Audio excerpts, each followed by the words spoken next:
Nessa semana, no nosso PodEAC, a gente vai estar falando sobre vocações e a gente vai receber um convidado hoje para falar um pouco da vocação dele. Ele que é seminarista, amigo, confidente da gente, está sempre ajudando nos retiros, em qualquer lugar.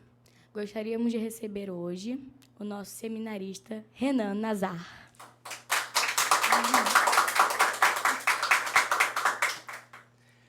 Minha gente, que honra estar aqui. Meu Deus do céu, que coisa boa. Muito obrigado por me acolherem aqui hoje. E estou honrado de participar dessa grande produção que é o PodEAC. Muito obrigado por ser esse segundo convidado para o PodEAC. Muito especial. E aí, Renan, tá preparado? Eu não sei, porque geralmente eu estou desse lado daí, né? Então eu não sei como é que é estar aqui. Não sei se vocês sabem, eu apresento um dos programas da Rádio Catedral. Eu sou um dos apresentadores do programa Convocação, que é o programa do seminário lá na Rádio Catedral. Então, geralmente, eu entrevisto as pessoas, não sou entrevistado. Então, hoje vai ser meio tenso, mas vamos lá. Se Então, preparem. Vamos para a primeira pergunta. O que fez você querer ser padre um dia? Uau! Acho que uma das perguntas mais importantes da minha vida. Por quê? Eu, quando era criança, eu nasci num berço católico, mas não esse católico fervoroso, né? Meu pai não é um São Luís Martã, minha mãe não é uma Santa Zélia Martã, os pais de Santa Teresinha, né? Mas é um ambiente católico. E eu fui para a igreja desde cedo. Lá na igreja, eu tive contato com um grande homem e um grande sacerdote, Cônego Roberto, que nos deixou no ano de 2023. Padre Roberto, como nós carinhosamente o chamávamos e chamamos ainda, me marcou assim profundamente desde que eu era assim pirralho, pimpolho, né? Que eu ia para a igreja e via aquele homem celebrar. Eu não sei o que tinha ali. Eu sei que desde que eu me entendo por gente, desde a minha mais tenra idade, até onde minha memória me leva, eu quero ser padre por causa dele. Então eu sabia que eu queria ser como ele. Aí me perguntava, eu tenho parentes que são protestantes, me perguntavam, eu falava assim na cara dura, né? Eu quero ser padre, né? Quando eu crescer, eu quero ser padre, né? Então, o chamado inicial vem daí. Depois a gente pode discorrer um pouco como isso foi amadurecendo na minha vida, mas o chamado inicial veio desse momento em que eu ia à igreja quando era criança e via o padre celebrar a missa. E ele era carinhoso comigo, chegava, ô meu garoto e tal. Aquilo ali foi ali que nasceu meu chamado. Bom, Conta pra gente quando e como você despertou assim essa sua vocação. Então, a vocação, a minha vocação, ela nasce nesse momento aí da minha infância e ela tem esse processo de amadurecimento. Por quê? Eu não sei vocês, mas quando eu fui crescendo, eu fui pensando uma porção de profissão, né? Ao mesmo tempo que quando eu era criancinha eu pensava em ser padre, eu fui pensando uma porção de coisa. Sobretudo quando eu cheguei na catequese. Comecei a catequese com 7 anos, salvo engano, na pré-catequese. Minha mãe era minha catequista. Um beijo pra minha mãe. Beijo, mãe. Priscila é o nome dela. E minha mãe era minha catequista na pré-catequese. Depois da catequese e tal. Eu fiz a primeira comunhão com 10 anos de idade. Nessa época da primeira comunhão, eu já não me recordo tanto de pensar assim, com certeza, em ser padre mais. Comecei a me esquecer disso, né? E fiz a primeira comunhão, continuei na perseverança, não perseverei, porque comecei a faltar muito missa, né? E isso já depois de uns 11 anos, 12 anos, eu comecei a faltar muito missas e tal, ficava um mês sem a missa. Até que, em 2013, aconteceu aqui no Rio, não sei se vocês lembram, vocês são mais novos que eu, a Jornada Mundial da Juventude, né? Quando o Papa Francisco veio aqui no Rio, teve aquele movimento tão bonito de jovens do mundo todo aqui na nossa cidade. E durante a jornada, aliás, antes de começar a jornada, no dia 22 de julho, que eu nunca me esqueci, vocês vão ver como esse dia ficou marcado na minha vida para sempre.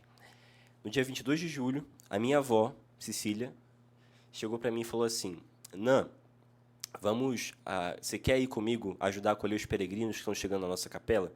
Eu sou da Sagrada Família lá na Taquara, né? A minha paróquia e a capela de São Francisco de Assis, onde eu cresci e fiz tudo, né? Primeira comunhão, fui batizado na primeira comunhão. E eu aceitei, né? Aquele convite da minha avó foi um convite assim, divisor de águas na minha vida. Se eu não tivesse aceito aquele convite, eu não sei onde eu estaria hoje. Porque eu tinha me esquecido tinha me esquecido, de fato, de como eu pensava em ser padre, tinha me esquecido de que, quando era criança, eu pensava nisso, já estava faltando muito missa, né? E eu aceitei aquele convite e fui lá, receber aqueles peregrinos lá na Capela de São Francisco de Assis, lá na Boiúna, Jardim Boiúna, na Taquara. Naquele dia, eu tive uma experiência muito profunda, porque eu cheguei na capela, tinha uma multidão, estava cheio de jovens lá do Paraná, os peregrinos de lá eram do Paraná, e aqueles jovens tinham uma alegria assim impressionante. E junto com eles estavam os jovens que eu também já conhecia, mesmo que de longe, da minha própria capela de origem, né? E aquilo me animou muito estar com eles, né? E aí, uma surpresa, porque o Papa decidiu romper o protocolo e fazer um tour no centro da cidade naquele dia, que era o dia anterior do início da jornada. Então, no dia 22 de julho, o Papa decidiu fazer um tour no centro, e os jovens que estavam lá falaram, se o Papa vai circular o centro da cidade com o Papa móvel, vamos estar lá também. Foram, né? E fomos, né? E eu quis ir com eles também, e tal, minha madrinha foi e fui junto, né? E aquele dia, 22 de julho, né, foi o dia em que eu vi o Papa. Eu estava numa espécie de barranco em frente à Catedral do Rio de Janeiro, não sei se você sabe, a Catedral Metropolitana, né, aquela, lá na Avenida Chile, e estava num barranco ali em frente à Catedral, e vejo lá ao fundo o Papa móvel descer com aquele senhorzinho de branco. Que emoção, né? Que emoção. Ficou nervoso, Eu fiquei nervoso. Nossa Senhora. Porque eu, apesar de estar faltando missa e tal, sempre amei o Papa. Assim, sempre amei o Papa. Até os 5 anos era João Paulo II, depois dos 5 até os 13, Bento XVI, e ali estávamos conhecendo o Papa Francisco. E eu sempre amei o Papa. E ali estava, eu sabia, de alguma forma misteriosa, né, a gente chama de sensus fidelium, né, o sentido da fé, de alguma forma misteriosa, eu sabia que não era porque... Não era que eu gostava simplesmente de João Paulo II, de Bento XVI, né? Ali estava o sucessor de Pedro, agora com o nome de Francisco, né? E eu sei que eu fiquei muito emocionado, muito tocado naquele dia. Eu costumo resumir essa segunda parte dizendo, dali eu cheguei até aqui. Porque, então, nunca mais quis saber de outra coisa, né? Então, a partir daquele momento, voltei a ir para a igreja assim, intensamente. Voltei para a igreja intensamente, né? E depois desse momento, em que eu já estava frequentando a igreja intensamente durante esse primeiro ano, aí eu voltei a pensar na vocação sacerdotal. Voltei a me perguntar sobre a vocação sacerdotal. Será, né, que Deus me chama a isso mesmo? Eu lembrava que, quando era criança, Deus falava aquilo comigo e tal, mas será que Ele continua me chamando a vocação sacerdotal? Isso foi se confirmando na minha vida, até que, com 15 anos... Vocês querem que eu continue ou Pode continuar. posso continuar? Pode. Até que, com 15 anos, eu tomei coragem. Tava com muita vergonha, assim, super nervoso. Gente, muito nervoso mesmo. Eu tenho que falar com o meu pároco. Eu sabia que eu tinha que falar com o meu pároco.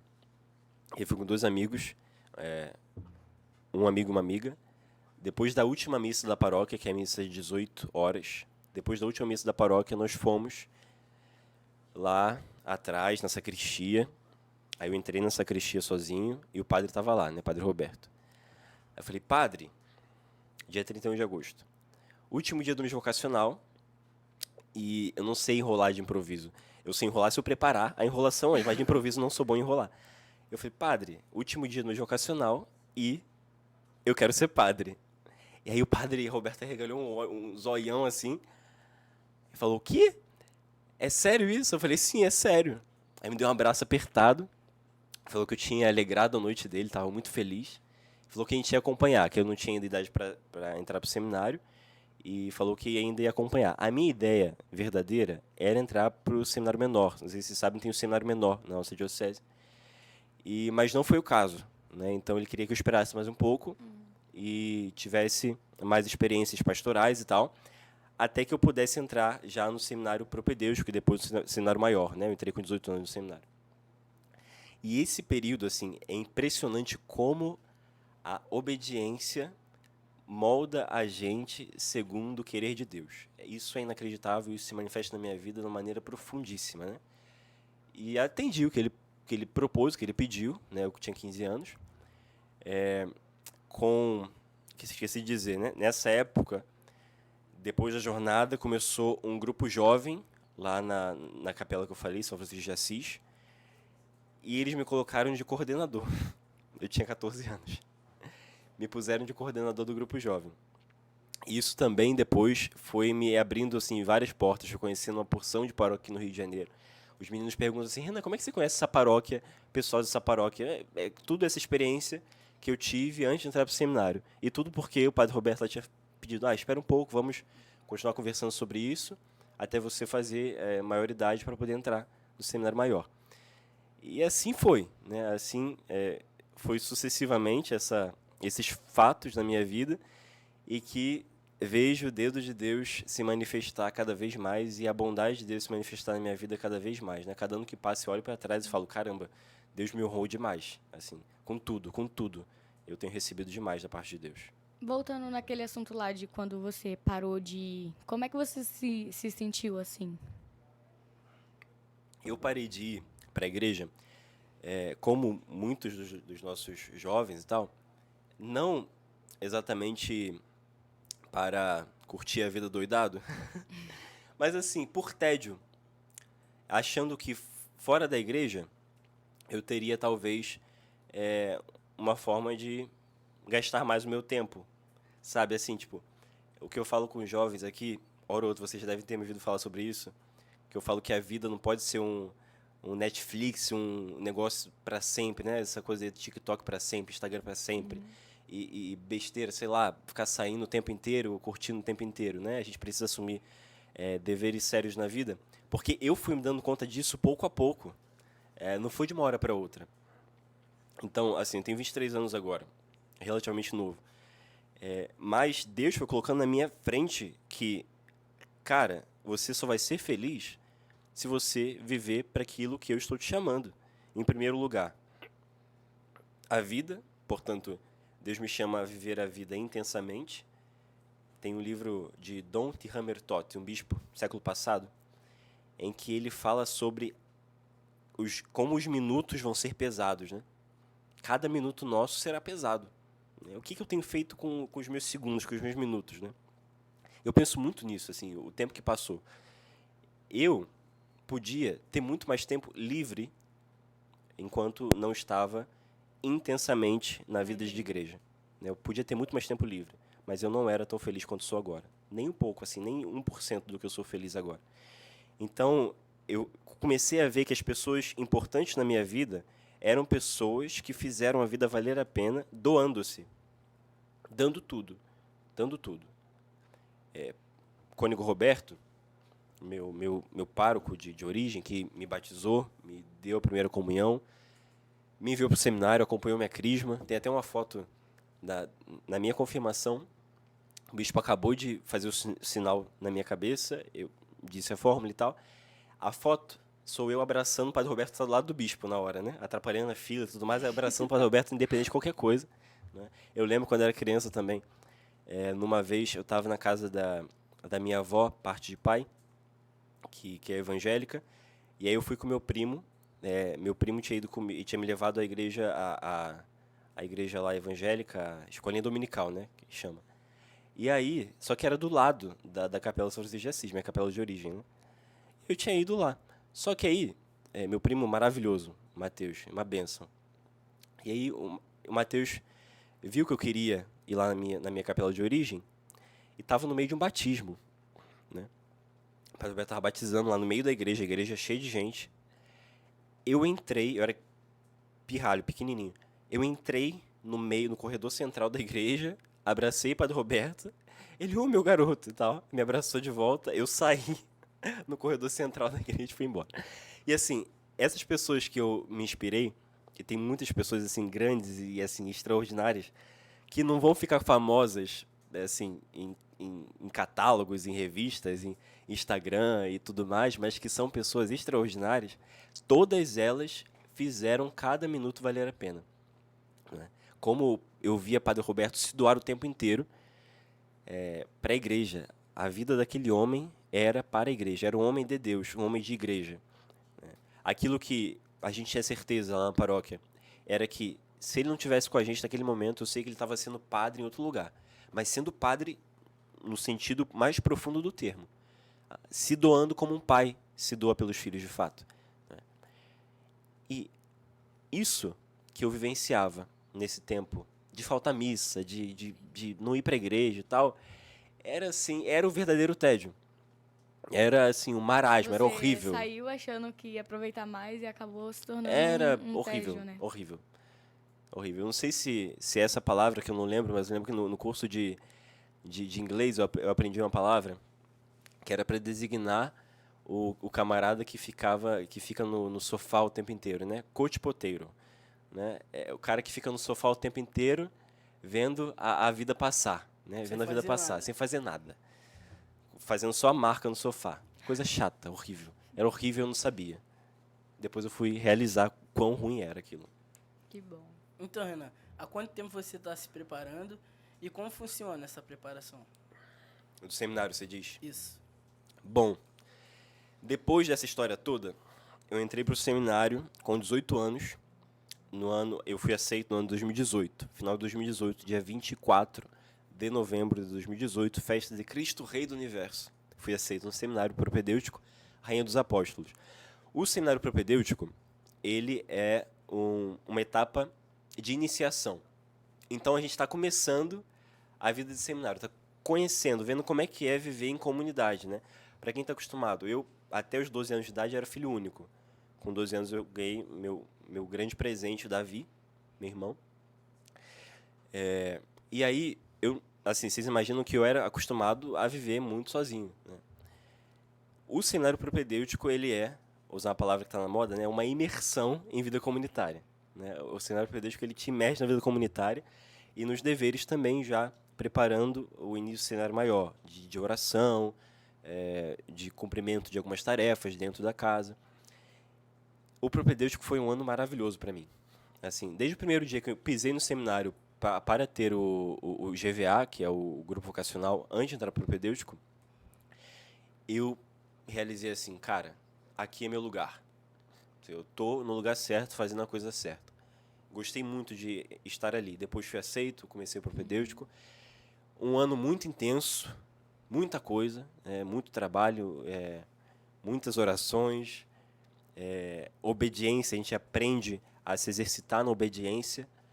E que tudo foi muito bom para mim. Primeiro ano do seminário, a vida comunitária ela fica entranhada na gente, a gente vira irmãos mesmo, né? Esses que enfrentaram com a gente o propedêutico são meus irmãos. São meus irmãos que estão aí junto comigo no seminário e tal, eles são meus irmãos. Né? Não são de sangue nem nada, mas são meus irmãos, assim. É uma sensação, não só sensação, não entendam-me bem, mas uma realidade de irmandade, de fraternidade muito profunda que eu não sei nem explicar direito. Né? Como se a gente tivesse ido para a guerra junto, sabe? Imagina um grupo que vai para a guerra. Porque, querendo ou não, é isso, né? O Padre Paulo Ricardo, ele diz que o camarada que decide entrar para o seminário, ele pega a peixeira, risca o chão e chama o capeta para briga. E é exatamente isso. Então, são esses aí que pegaram a peixeira junto comigo e riscaram o chão. Entendeu? Então, somos muito unidos nesse sentido, graças a Deus. Depois do propedêutico, começou o seminário maior.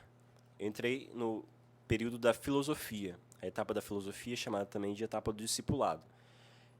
E aí, ok, comecei a filosofia, porém, o que aconteceu em 2020 no mundo todo? A Pandemia Estragou Covid-19. tudo. E aí, tão animado, começando um seminário maior. 3 semanas de seminário maior. Vocês vão para casa passar 2 semanas. As 2 semanas que se tornaram meses, né, fora do seminário. Meses fora do seminário. E aí, eu estava no início do seminário, toda uma realidade que tem que ser remodelada. Os formadores também, ninguém estava acostumado com isso. O bispo, o formador, ninguém estava acostumado. Papa, ninguém sabia o que era isso. Então, a coisa foi toda remodelada. Tive que aprender a ser seminarista na casa da minha avó. Imagina só. Mas Deus também nisso se manifestou assim, grandemente misericordioso, né? Então, eu lembro das vezes em que eu me ajoelhava, colocava o notebook aberto lá no meu quarto, colocava a adoração ao Santíssimo Sacramento em 24 horas no santuário, lembra até o santuário, né? Santuário Nacional de Guadalupe, nos Estados Unidos, tinha uma adoração 24 horas, ficava o Santíssimo exposto, colocava ali quanto Deus me falou naquelas adorações ali, quando eu assistia, assim, no sentido de assistir mesmo a missa no computador, né? Quantas vezes assim Deus tocou meu coração também. Eu sei que Deus foi cuidando de tudo. Foi um período difícil, com certeza, né? Nenhum seminarista foi feito para ficar na casa da avó, sendo seminarista, né? Eu saí de casa com 18 para voltar, logo em seguida com 19 para 20. Mas foi um momento em que Deus também se manifestou, depois acabou a pandemia, voltamos, readaptamos a vida de seminário. Eu agora vou iniciar nesse ano, 2024, o segundo ano da Faculdade de Teologia, também chamada de etapa da configuração, que já sou admitido às ordens sacras, que é entre os cantos das ordens sacras, que é um momento importantíssimo nessa caminhada que começa ali, geralmente, no primeiro ano da teologia. Agora a coisa está mais perto de acontecer, né? O tão esperado momento da ordenação sacerdotal está cada vez mais próximo, né? Já passei da metade do seminário. Fica nervoso, assim, saber que está chegando? Então, eu fico porque, assim, não tem nada mais alto, né? Não tem nada mais elevado, no sentido de vocação, do que você trazer Deus à Terra, né? A vocação sacerdotal é a vocação mais alta que tem. E Deus chama alguns para ela. E Deus tem cada vez confirmado que Ele tem me chamado para isso, né? Mesmo eu conhecendo quem é Renan Nazar. Você vê Renan de pregação, vê aqui e acolá, mas eu conheço um pouco e Deus conhece ainda mais. E eu conheço pouco. Fala assim, caramba, vai chamar esse camarada mesmo? Deus conhece ainda mais? Fala, sim. Você vê que a misericórdia de Deus e, ao mesmo tempo, a sua providência não tem faltado, né? Eu sou muito grato por isso. Assim tem sido até agora. Cada vez mais missões. Que bom. Qual foi o caminho que você seguiu até agora, assim? Em que sentido, exatamente?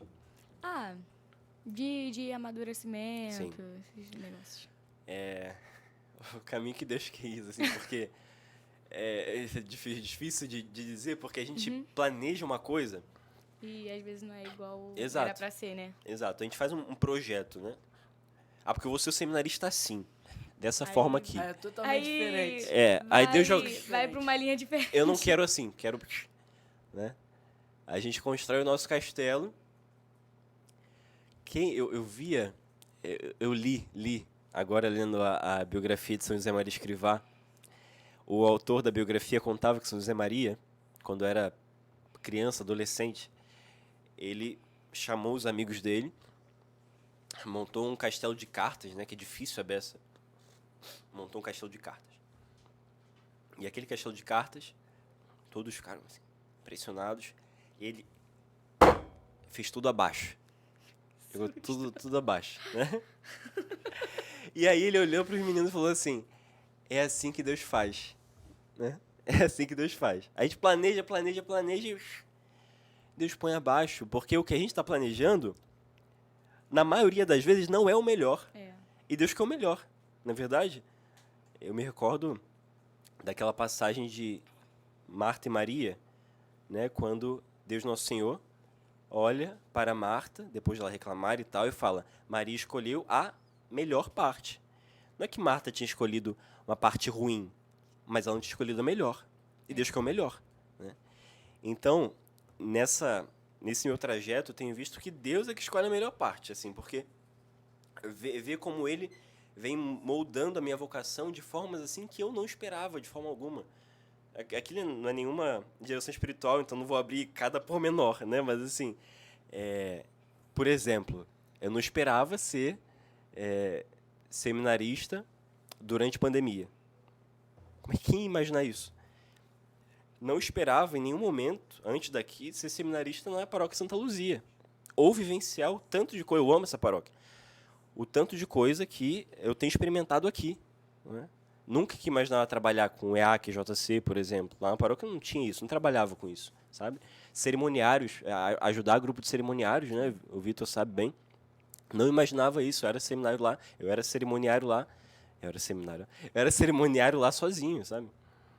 Então, Deus é que tem moldado tudo, acho que é bem melhor assim. Claro que a gente vai topando, continua topando com a nossa teimosia, é verdade, isso hora ou outra acontece, mas pouco a pouco Deus vai moldando o coração duro daqui. Em questão à família, assim, você teve apoio logo de cara ou foi difícil deles se acostumarem com a ideia? Nossa, isso aí foi uma surpresa para mim, não da parte da minha família, parte de mãe.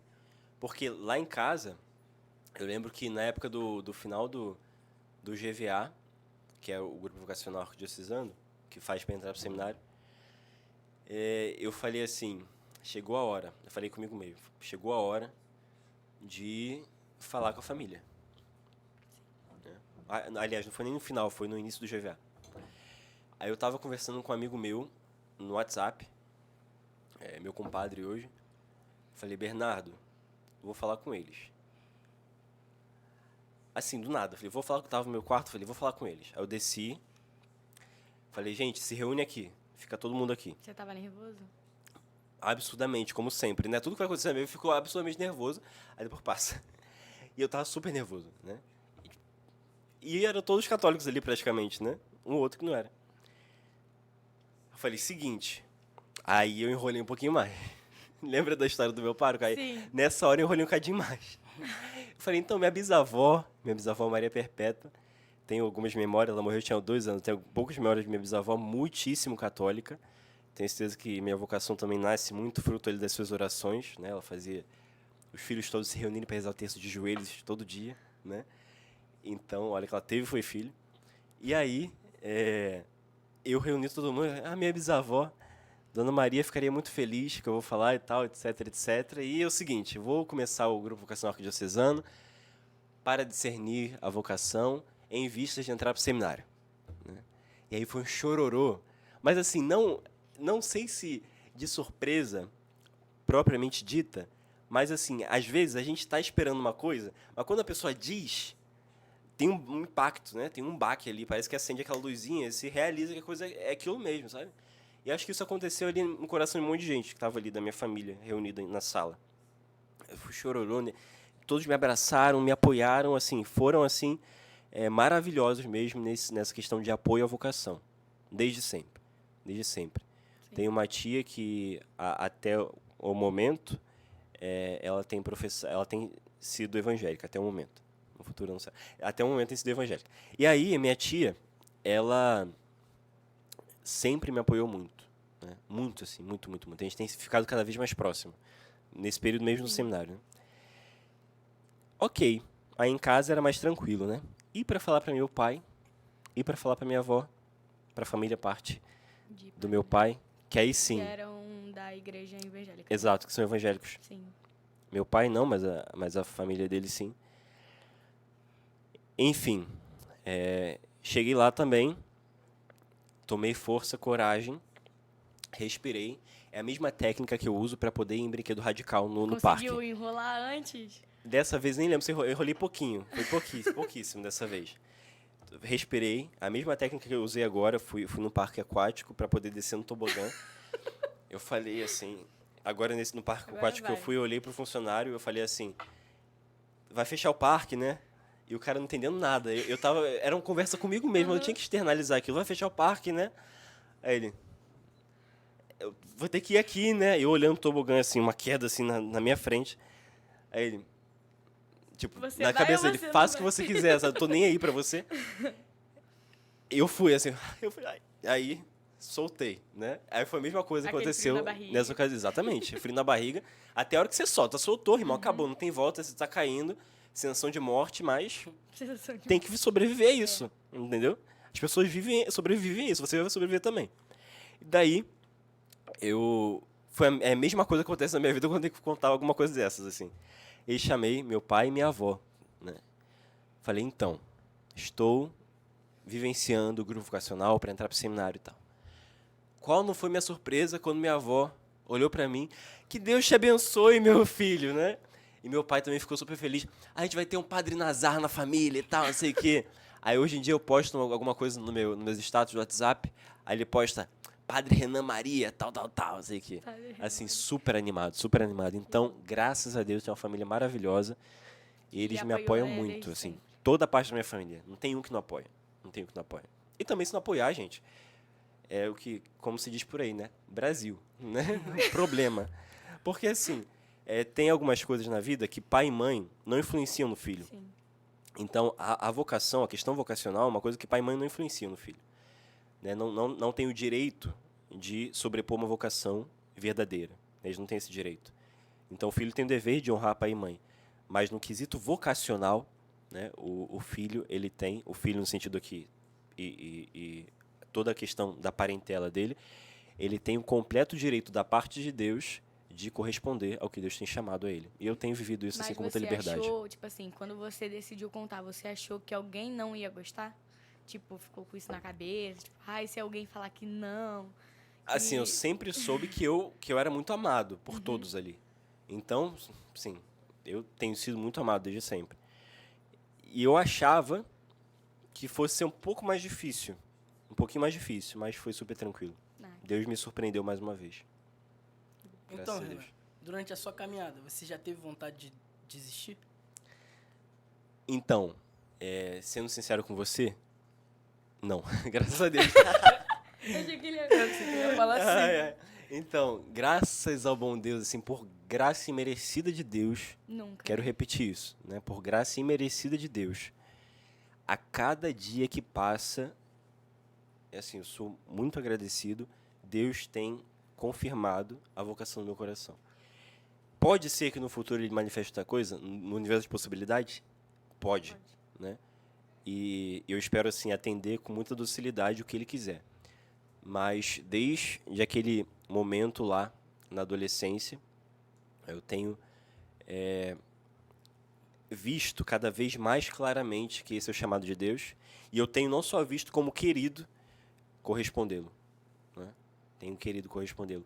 Ali na adolescência, houve dúvidas por várias questões, né? Por várias questões. Vários acontecimentos. Então, você imagina, até hoje, e a cada vez mais, né? Eu olho para um pai, a relação de um pai com um filho, é algo, assim, lindíssimo, é impressionante. A relação de um pai com um filho, assim, quando é uma relação tal como Deus quer, que coisa linda é aquilo. É uma vocação, assim, esplêndida. É de emocionar mesmo, é de emocionar. O tanto que um pai pode fazer bem a um filho ou uma filha. Né? E no meio da adolescência, isso também era colocado na balança, sabe?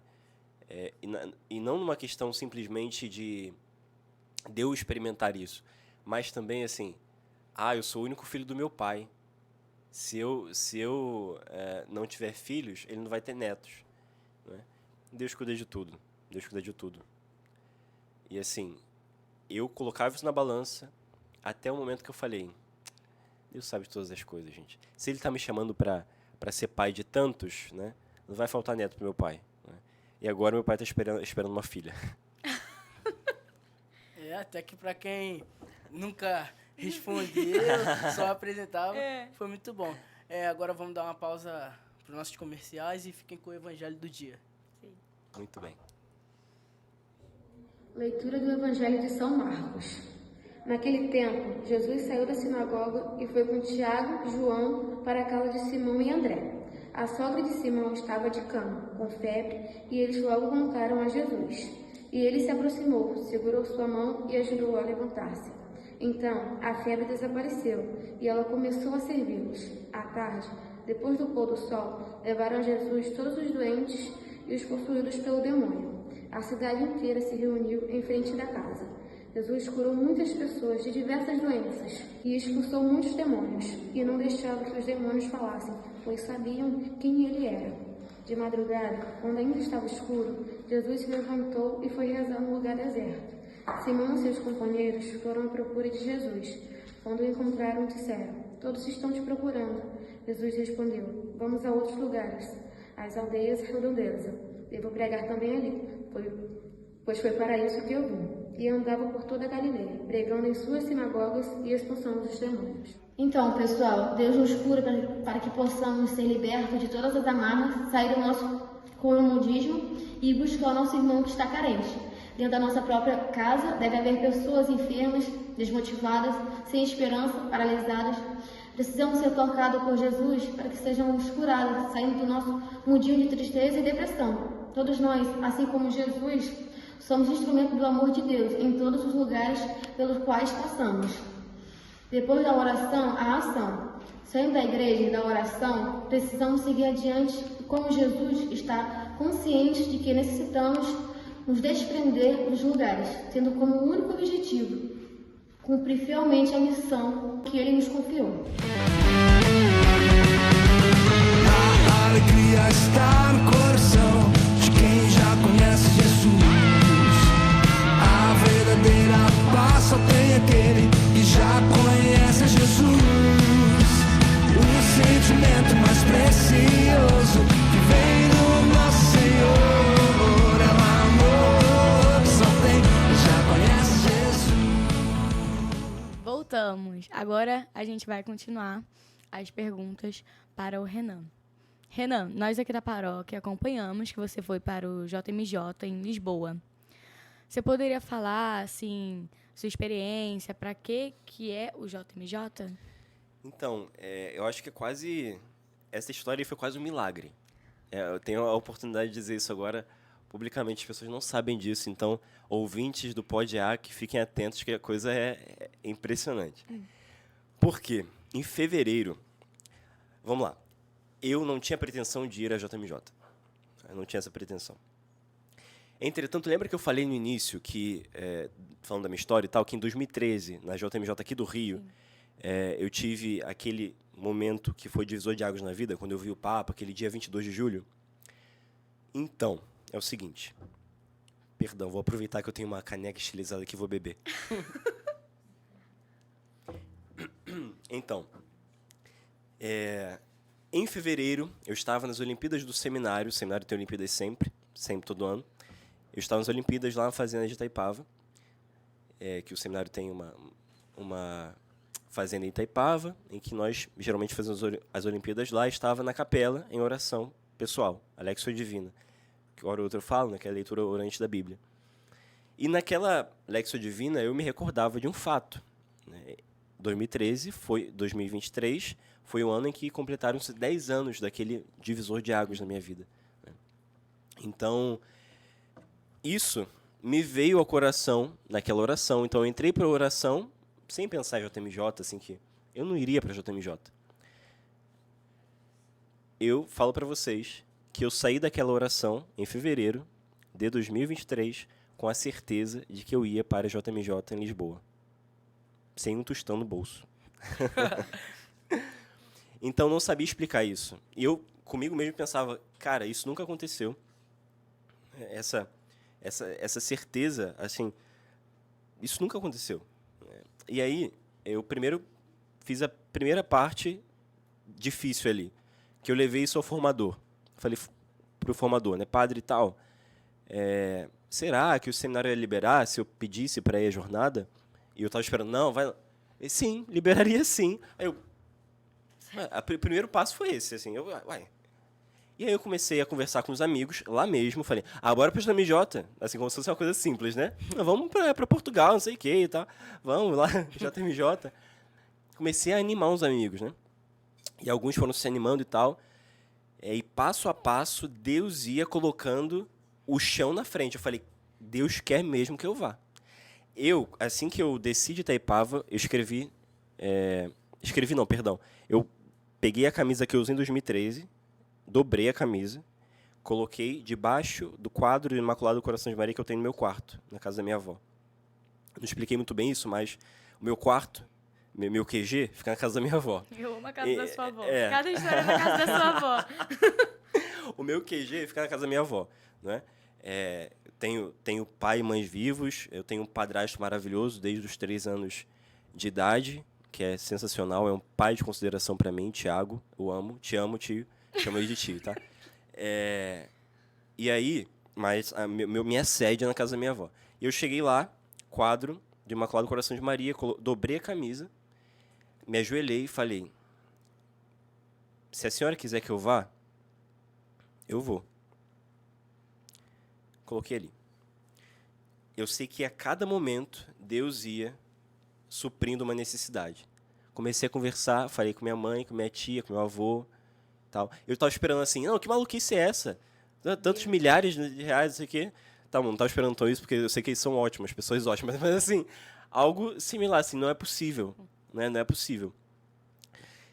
E era impressionante, porque ele, filho, meu avô então, filho, vamos fazer isso tudo aí. Eu falei com meu pai, não, você vai sim. Eu falei, ué, gente. Você se impressionou. E assim, a família foi me ajudando, minha prima Camila e tal. As pessoas foram se movimentando, todas para me ajudar. Né? Algumas outras pessoas também, a maioria foi da minha família, mas também algumas outras pessoas, amigos, né, da paróquia lá de origem e tal. E foi impressionante como a ação de Deus foi suprindo, né, tudo aquilo que faltava. E o que faltava? Tudo, porque eu não tenho dinheiro. O que faltava? Tudo. Faltava alguns milhares de reais. Faltava muita coisa. Mas, assim, não faltou a providência divina. E eu fui enxergando o quanto Deus, assim, essa ida para a JMJ foi um nada, né? E como depois também o Imaculado Coração de Maria, a quem eu consagrei essa viagem, né, foi se mostrando eficiente em prover tudo para os seus filhos, né? Então isso foi impressionante. Então essa preparação toda para a jornada, para mim já foi algo assim, de fato, milagroso mesmo, milagroso mesmo, sabe? Uma ação de Deus milagrosa. E depois, assim, tem outras coisas que aconteceram que, resumindo aqui, não preciso dizer, mas Deus se manifestou. Chegado o momento, saí daqui, fui para JMJ, fiz uma conexão num país lá, a conexão de um dia. Depois cheguei em Lisboa e aí foi... Que experiência. Porque vocês lembram que 10 anos, né, de diferença entre 2013 e 2023. Aí, antes da JMJ, lembrei de uma coisa que é essencial também dizer, que eu disse no início que dia 22 de julho ficou marcado na minha vida para sempre. Lá, com 13 anos de idade, dia 22 de julho ficou marcado porque eu vi o Papa. Aquilo foi um divisor de águas para mim. Fui confirmado na fé, a missão de Pedro é confirmar os irmãos. E no dia 22 de julho passado, 2023, eu fui à Catedral do Rio de Janeiro, cerimoniado Orani, e foi o dia do envio dos peregrinos que iam para a jornada. Então, de toda a arquidiocese, quem ia para a jornada, participava daquela missa. Eu cheguei lá, eu até estava nessa missa também. Sim. Eu cheguei lá, dei de cara com o meu pároco, Padre Roberto. Né? E aí, eu fiquei todo feliz, porque não esperava ele lá. Apesar de ele ser presente nas coisas da diocese, eu sei que a vida dele era muito corrida. E não era uma missa que ele provavelmente estaria, né? E aí fui falar com ele, dei um abraço. Aí ele falou, é envio, né? Como quem diz, né? Eu vim aqui por causa do envio, né? Você vai ser enviado hoje, eu vim aqui por causa disso. E participamos da missa e tal, acabou a missa. Encontrei com ele mais uma vez, ele me ofereceu carona para cá, eu falei que o Padre Jorge ia me trazer. E aí tudo bem, nos despedimos, né? Eu não sabia que essa ia ser a última vez que eu veria Padre Roberto. Por quê? No dia seguinte, 23 de julho, portanto, eu estava arrumando a missa das 9 horas aqui na Santa Luzia, e por algum motivo meu celular não estava no modo avião, geralmente fica, não estava no modo avião, eu recebi uma ligação, e aí o alô. E era uma paroquiana da Sagrada Família que disse, Renan, Padre Roberto passou mal. Chamamos o bombeiro e ela foi amenizando a coisa para poder dar notícia, né? E ela já chorando muito, e ela falou, ele faleceu. Parece que eu entrei num buraco negro, assim. Parece que eu caí, assim. Eu sei que eu estava de frente para o Padre Jorge naquela hora. Nesse dia a gente ia servir na missa das 11, aí você saiu daqui às pressas. Sim, exatamente. E eu sei que eu estava perto da credência, eu fui parar lá de fora da sacristia. Assim, eu já estava chamando o Uber, né? E aí o padre Jorge chamou um paroquiano para me levar lá. E chegando lá, vi o padre ainda no chão. Eles me ligaram mais ou menos assim que entraram na casa, né, que encontraram que ele teve mal súbito. E naquele dia, eu falei para mim mesmo, quando eu soube a notícia, né, Renan, chegou a hora de virar homem. Foi essa frase que veio no meu coração. Padre Roberto, um pai para mim. Um pai. Foi um pai para mim. Assim, máximo sentido, no sentido mais nobre e genuíno do termo. Um pai. E eu vi aquele pai que eu sempre amei, que despertou minha vocação ali no chão. Estava no chão para poder esperar o atestado de óbito e tudo mais. Fiquei muito impactado com a situação, tomei a frente do que eu podia tomar a frente, e porque eu tinha a consciência, né? Eu vou fazer o mínimo que um filho faria, né? Pelo menos isso, que o filho faria. Né? Depois disso, uma semana depois, fui para a jornada, com isso no coração e sabendo que ele estava muito feliz que eu ia para a jornada. Né? E aí, por isso que eu disse para vocês que 22 de julho ficou na minha vida. Né? Então, ficou para sempre. Eu não sei porquê. Deus tem suas datas, não sei porquê. Né? Ficou marcado. Né? E que experiência maravilhosa foi a jornada. Estar ali, com aquela multidão de jovens. Eu levei uma foto 3x4 dele comigo. Né? E lá eu tirei uma foto no Parque Eduardo VII. No Parque Eduardo VII, eu peguei, lá em Lisboa, eu peguei a fotinha e tirei assim, né, a multidão lá atrás e a foto do Padre Roberto aqui na frente como uma lembrança dele. Né? E foi uma experiência maravilhosa a jornada, profundíssima. Eu revivi e de maneira muito mais intensa aquilo que eu tinha experimentado em 2013. Foi um presente de Deus do Imaculado Coração de Maria. Qual o papel da juventude cristã? No geral? Em geral. Não só da juventude, mas assim, do cristão é ser sal e luz. Da juventude, com um adendo. Porque o jovem, ele é, naturalmente, muito mais intenso, muito mais dado às explosões, não é? Então, ao invés das explosões de paixões, no sentido desregrado do termo, né, creio que na juventude cristã deve haver uma explosão do amor de Deus e da fidelidade a Deus. Assim, porque ali, na juventude, geralmente, que um homem de Deus se decide por Deus. Esses que nós chamamos de homens de Deus, essas mulheres de Deus que a gente vê na igreja para lá e para cá, é na juventude que essas marcas ficam ali gravadas de maneira mais intensa e mais forte no coração da pessoa. Então, creio que a juventude cristã, ela tem como papel isso, levar esse fogo ao mundo, mas um fogo de conversão, um fogo do amor de Deus e com grande ardor. Assim. É a hora do ardor. É a hora do ardor. Sempre é a hora do ardor e do fervor e cada vez mais. Né? Mas a juventude experimenta esse momento das explosões, que seja então uma explosão do amor de Deus e da fidelidade. É esse o momento, né? Esse momento. Somos como, imagina um foguete. O foguete, ele pode estar apontado para uma parede. Se o foguete sai da sua plataforma e vai para uma parede, ele explode. Né? Ao mesmo tempo, ele pode estar apontado para o alto, né? Verso l'alto, dizia um beato que eu gosto muito, em direção ao topo, em direção ao alto, né? Verso l'alto. A nossa vida é essa, né? Ele morreu jovem, Beato Pier Giorgio Frassati, morreu com 24 anos de idade. Nasceu em 1901, morreu em 1925. Verso l'alto. Era jovem, um jovem cristão, gostava de escalada, gostava de estar com os amigos, mas a vida dele toda foi assim, o verso l'alto. Ele apontava para o alto, um amor assim apaixonado a Jesus, um amor apaixonado à Virgem Maria, à igreja. E isso, meu irmão, isso aí incendeia o mundo, incendeia outros jovens. O outro jovem fala assim, mas como assim? Como assim esse camarada está vivendo a castidade? Como assim essa menina está indo para a igreja com frequência? Que história é essa? Se as meninas da idade dela não fazem isso. Tanto é que as pessoas mais velhas chegam na igreja, vem um jovem que é sério naquilo que faz, no serviço a Deus, no amor a Deus, e fica impressionado. Né? Fica impressionado, não só impressionado, como muito feliz. Porque isso que é de fato ir na contramão do mundo, da correnteza desse mundo, sobretudo do mundo que nós estamos vivendo.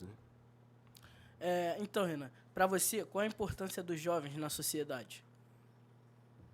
o jovem na sociedade, creio que perpasse pelo que eu falei, e sem querer ser redundante, eu acho, na minha reles opinião, não tão humilde assim, mas na minha singela opinião, que nós precisamos fazer com que a juventude seja mais nobre. Seja mais nobre. A coisa está muito baixa, sabe? As coisas estão muito baixas. As pessoas acham que ser jovem é licença para qualquer coisa. E não é. Não é verdade isso. A juventude é precisamente o momento que nós temos para afirmarmos os nossos valores. Afirmarmos os nossos valores. Aqueles que nós recebemos na infância, precisamos afirmá-los conscientemente na juventude. Aquilo que a nossa família nos deu, e se a nossa família não nos deu, a igreja nos deu, é o momento de afirmarmos esses valores.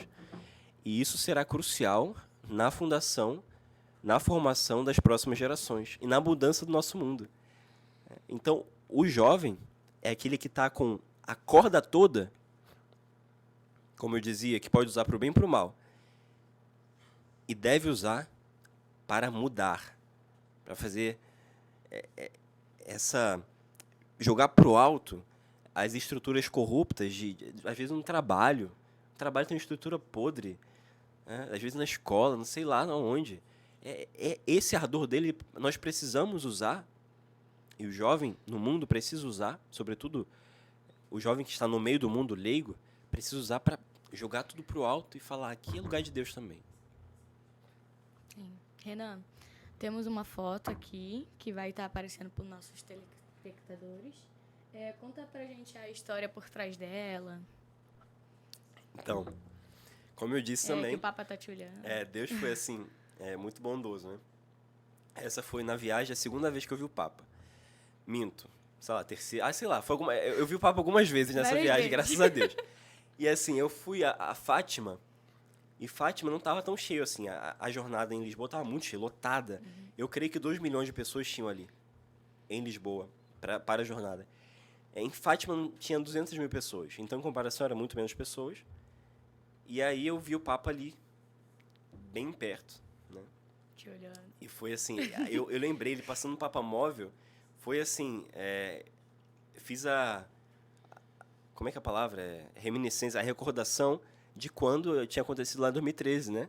Que eu tinha visto ele passando no Papa Móvel, eu tinha 13 anos, aquele menininho lá, com 13 anos, vi o Papa passando no Papa Móvel. E agora, de novo, mais um presente. De novo, o Papa passou na minha frente.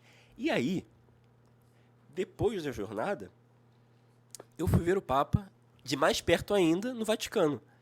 Porque Deus não se deixa vencer em generosidade. Então, além da jornada, eu fui à nossa casa. O que eu tinha pedido à Nossa Senhora é que eu vá, então, se for possível, que eu vá à casa da senhora e à minha casa também. Falei com ela assim. Né? Roma é a nossa casa, nós somos católicos e Roma é nosso endereço. E aí eu tive essa oportunidade. E estando lá na audiência, foi super legal, porque para entrar lá, eu tava vestido assim, de batina, né? E aí, foi impressionante, que eu passei em frente ao guarda suíço, cara, eu sonhava ver um guarda suíço de perto. Aquela roupa, sabe? E eu, caramba. E aí, até no seu Instagram tem uma foto. Exato, com o guarda suíço. E aí, eu tava de batina, né? Ele prestou continência pra mim. Aí eu falei, uau! Imagina só. E aí passou isso, e não só isso, né? Como, enquanto seminarista, né? Enfim, eu entendo a vida do seminarista como a vida de um consagrado a Deus. Eu creio não estar sendo tolo fazendo isso. Mas eu entendo a vida do seminarista como a vida de um consagrado a Deus. Se somos consagrados de cristãos, então como seminaristas ainda mais. Então, como seminaristas, né, estávamos de batina, ele nos conduziu até uma parte mais à frente, ali da Sala Paulo VI, que é um salão que tem lá, onde o Papa faz algumas audiências. E aí o Papa despontou lá, pertinho da gente, né? Lá no palanque tem uma espécie de palco. E no final ele passa perto das pessoas, né? E aí ele passou ali bem pertinho de mim. Se eu esticasse, eu tocava nele. Só que tinha segurança e tal. Poderiam achar que eu estava tentando bater no papo. Enfim, não seria o caso. Mas assim, eu estava esticando o tercinho, né? O terço da jornada, que eu dei para um afilhado meu. depois, e tinha uma irmã também, né? E uma criança. Os papas, eles sempre dão muita atenção às crianças, porque Nosso Senhor foi quem disse, né? Deixai vir a minhas criancinhas, né? Então, eles seguem isso muito à risca, né? E aí, o pai da criança tinha colocado a criança na frente da grade. Aí o segurança falou, não, põe para dentro. Aí quando o Papa passou, o pai falou, Aí colocou de novo a criança na frente da grade. E o Papa olhou primeiro para a freira, tava eu e uma religiosa do meu lado, com o braço estendido, né? Olhou primeiro para a freira que estava assim, e eu estava do lado dela. E depois... A criança. Aí a criança acaba assim, não tem mais ninguém. Se você tinha fingido que era uma criança. Eu abaixava, né, ficava de joelho, papa, mini seminarista. E aí, seminarista Umpa-Lumpa. E aí, porque vocês viram, não sei se vocês viram, spoiler alert. Porque tem o Umpa-Lumpa no filme, veste um momento a roupa do guarda suíço, tá? Detalhe, assim, ponto de cultura, ponto final. Aí, a criancinha tava ali do lado, aí ele acabou tudo, né? Aí o seminarista ali de batina sumiu. Sumiu. A criança, sei que. Aí o Papa deu a benção à criança e tal, mas é muito impactante, né? Porque a gente ama o Papa. Nós somos papistas, no sentido mais puro do termo. Assim. A gente ama o Papa como sucessor de Pedro, como vigário de Cristo na Terra. E estar ali mais uma vez foi Deus dizendo, filho, aceite esse presente que eu estou te dando e tire frutos dele.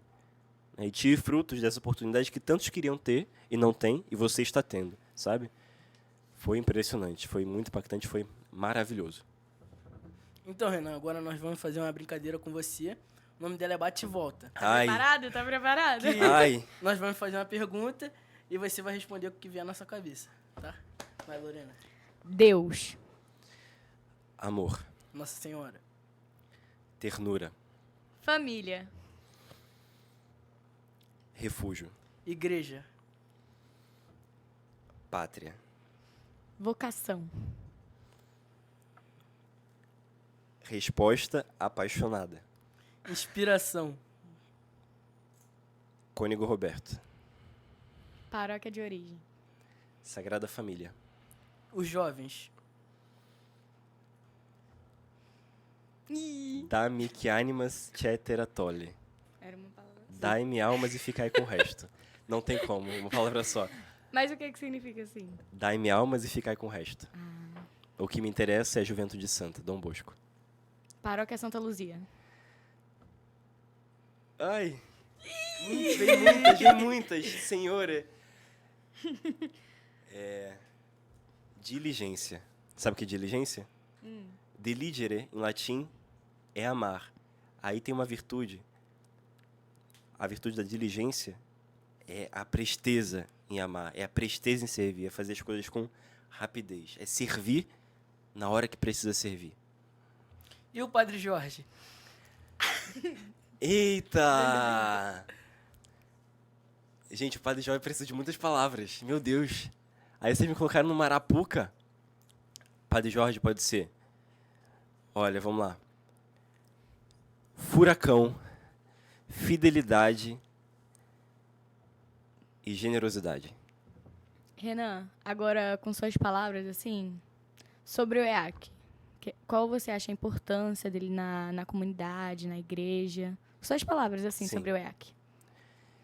Eu acho que, pelo menos na nossa vivência aqui, em Santa Luzia, é um movimento essencial.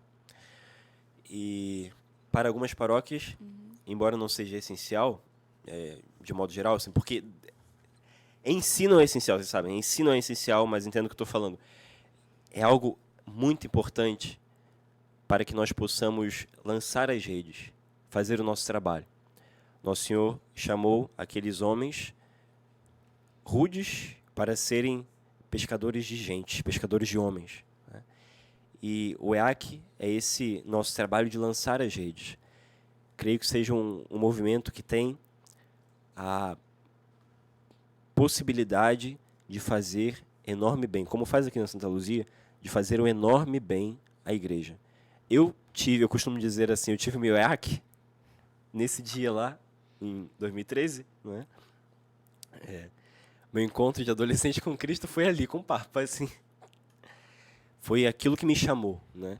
Mas o EAC, ele é um facilitador para que os adolescentes tenham, de fato, uma experiência fundante Com Deus. com Cristo crucificado e ressuscitado. Uma experiência que põe ali as bases da sua caminhada com Deus. A gente vê aqui na Santa Luzia os frutos, né? Quantos jovens que vieram do EAC dão frutos aí tão bons para a vocação sacerdotal, vocação religiosa, para formarem belíssimas famílias cristãs e outras também vocações. E sou muito grato pelo EAC. Agradeço também a todos os que ajudam, colaboram com o PodEAC. E fiquei muito honrado de participar aqui com vocês. De fato, muito feliz. Estamos chegando ao final do programa, infelizmente. Mas a gente gostaria que você deixasse um recado para aqueles jovens que têm vontade de entrar para o seminário para ser padre, ou que ao decorrer dessa entrevista, tenham vontade de ir. Eu poderia dizer 4 palavras essenciais, no meu ponto de vista, para esse jovem que começa a sentir o chamado vocacional: coragem, fortaleza, magnanimidade e serenidade. Coragem e fortaleza, todos sabem o que é. Magnanimidade, ou seja, grandeza de coração. Aquilo que eu falava da nobreza, que está em falta hoje na juventude no mundo todo, deve estar de maneira ainda muito mais presente no coração de um jovem que quer atender ao chamado sacerdotal. Isso é a magnanimidade, essa grandeza de coração. É um coração benévolo, é um coração aberto, generoso. Depois, serenidade. Deixar que Deus faça a obra. Porque Satanás vai se levantar contra esse camarada. Porque o mundo vai se levantar contra esse camarada. A carne vai querer sacudir esse cara. Mas Deus está da nossa parte. E Ele nunca permite que um justo seja atacado acima das suas forças. Ele vem ao nosso encontro e nos ajuda, nos auxilia. Então, para esse jovem que começa a ter essa inquietação vocacional, é isso que eu desejo: coragem, fortaleza, magnanimidade e serenidade. Qualquer coisa, eu converso com você também, né? Sim, claro, estamos à disposição. Agora a gente vai fazer o agradecimento, né, Vitor? Nós gostaríamos muito de te agradecer, né, por ser tão esclarecedor, para a nossa paróquia, para os jovens, né, que você deixou um recado que eu sei que muitos jovens, com as suas palavras, vão querer seguir sim, porque tem muitos jovens que têm o desejo de despertar essa vocação, mas se sentem presos. E é isso, a gente só tem a te agradecer por aceitar, embarcar na loucura com a gente. Sei que você estava nervoso, como nós também, a gente sempre fica, né? E é isso. Eu que agradeço imensamente a vocês, ao EAC, pela possibilidade. E aproveito também para deixar isso gravado, né? Porque o que vai para a internet fica. Sim. Então deixo gravado também a minha gratidão a todo o movimento EAC. Eu tive aqui na Santa Luzia, já estou praticamente no último mês aqui na paróquia. É uma experiência muito boa com o EAC, muito boa. E eu sou muito grato ao movimento. Também cito brevemente o nome dos coordenadores, Luciana e Glauber. E gostaria de falar o nome de cada dirigente, mas Deus sabe, eu sei também. Muito obrigado a cada jovem, de coração aberto, quantas experiências boas, né? Como é bom falar para EAC, eu amo falar para EAC, porque se abre, né? Muitas vezes o jovem se abre ali e se dá de verdade, se doa sinceramente, né? Muito obrigado ao PodEAC e também ao movimento EAC. A gente que agradece, que é isso. Muito obrigada, Renan, pela sua presença. Tenho certeza que o tio Glauber e a tia Luciana também se sentem muito agradecidos pelo elogio. Sim. Eles que sempre... Eles, se não fosse eles, acho que a gente não conseguiria, né? Porque eles também sempre embarcam com a gente. Eles sempre estão na doideira que a gente inventa. Vamos. Estão sempre topando tudo. Pessoal, fiquem ligados na próxima semana. Curtam o vídeo e sigam o nosso canal.